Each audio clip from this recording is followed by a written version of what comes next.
going on, guys? It's Dan here, and tonight rather, I'm gonna bring you sort of like a mixed video concerning the alien funnel bowl, mini funnel bowl, that I just got from Hookah John, and I just wanted to do sort of a little comparison here.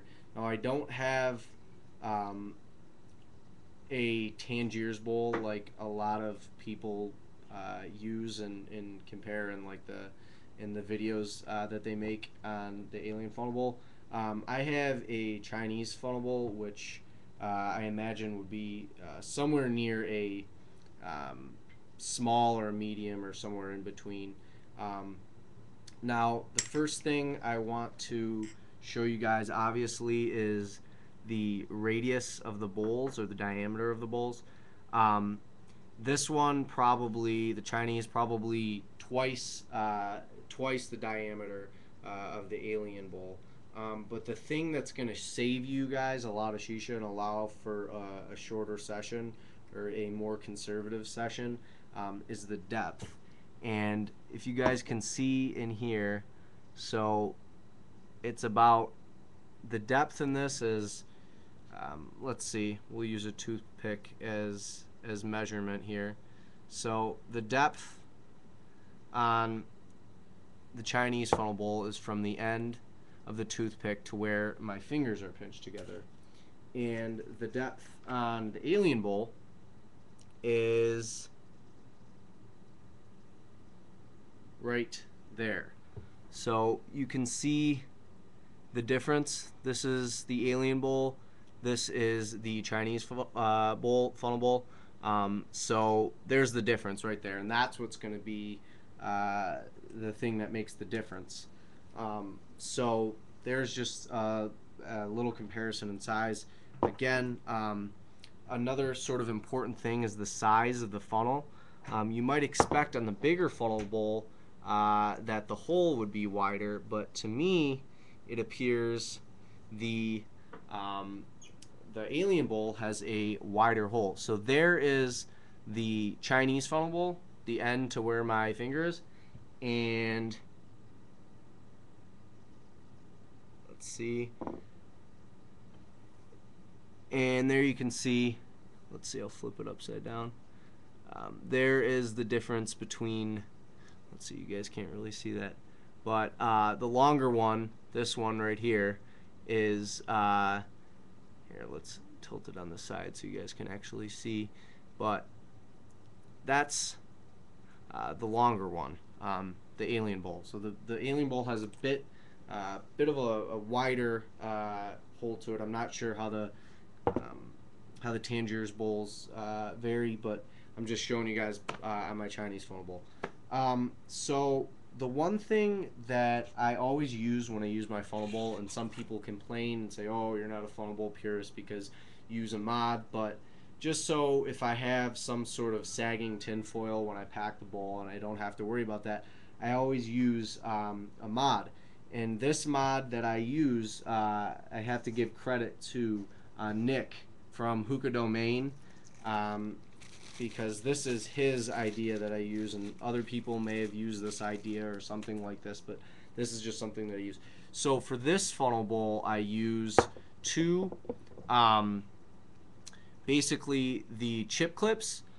You just pop the metal pieces out, so it would look like this when they're together. Take like a chip clip and you pop these metal pieces out, and then you just stick them in the center funnel. Let's see if you guys can see this, like so, two of them. I use two on my Chinese funnel bowl, and they sit in there, point this down so you guys can see, like that, and they prop the tinfoil up, so that you don't have that restriction like you do with the Scally mod. Sometimes it's an even flow, and it's not as restrictive as some of the other mods out there. So that's just the method that I use. And what I want to show you guys on the alien bowl is that the funnel itself doesn't seem to stick up all that high, so you may really not need a mod. So I'm going to show you guys with a mod and without a mod. It honestly doesn't make a difference. I just sort of tested it out, but just to show you guys, I'm gonna, just to prove it to you guys, I'm gonna show you here on the video. So I'm just putting some foil. Oops, sorry about that. I'm just putting some foil over the alien bowl, and then basically what I'm gonna do is just run my finger along the side here so that you have a nice drum seal on there, and then I'm just gonna poke some holes, excuse me, like I would packing any other bowl, but they don't really need to be neat. And if you guys are wondering, I do not poke a hole in the center. It won't hurt your session necessarily, but I found that sometimes some of the heat and the smoke from the bowl can escape through that center hole if you have a hole poked there. So I just don't do it. I use a mod, and that way the tinfoil doesn't sag, and that way you maximize your session. So here is the alien bowl with holes poked with no mod in it, and as you guys can hear, you know, no suction or anything. So and that's coming from a guy who usually uses a mod. And with the mod, I'll show you guys. For this small of a bowl, I would probably use just one of the chip clip metal parts, but just for the sake of being fair, I'll use two, like I would on my Chinese funnel bowl. I'm going to put the foil down and run my finger along the side just like the last one, and like you can see in there, see those little, see them sticking up? That really lets you know that the tin foil is not sagging, and if anything being propped up. So I'm going to poke the holes again. Again, don't have to be pretty about it. They're just, you know, this is just to demonstrate. The airflow is still good with or without, whether you guys use a mod or you don't. And just as good. Like you can hear, there's no restriction whatsoever. So there you go. And that was just to demonstrate to you guys that it doesn't really make a difference.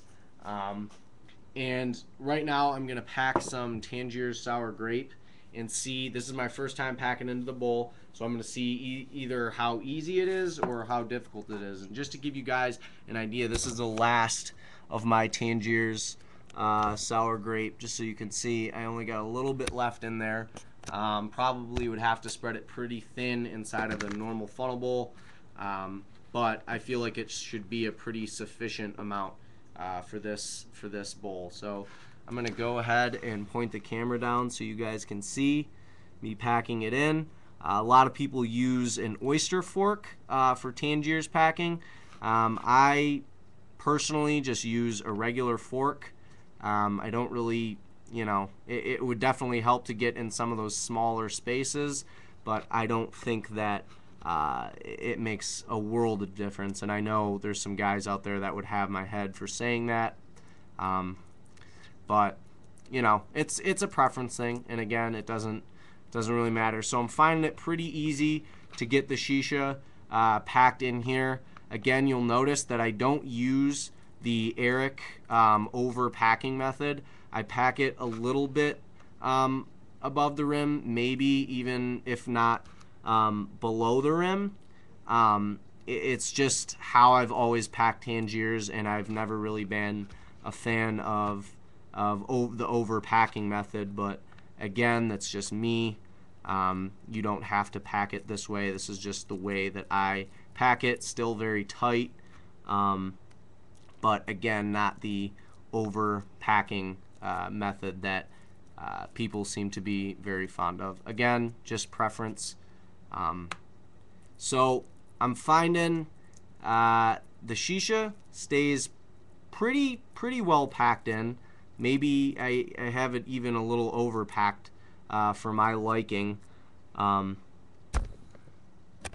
See you guys.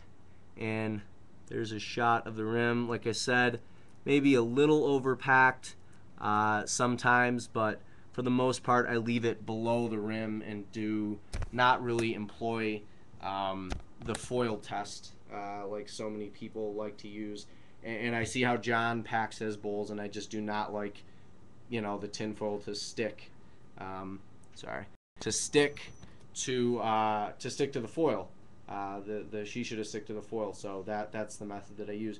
But overall, I mean, I'd say I packed a significant amount into this bowl, and I have a little bit of that small amount that I had already left.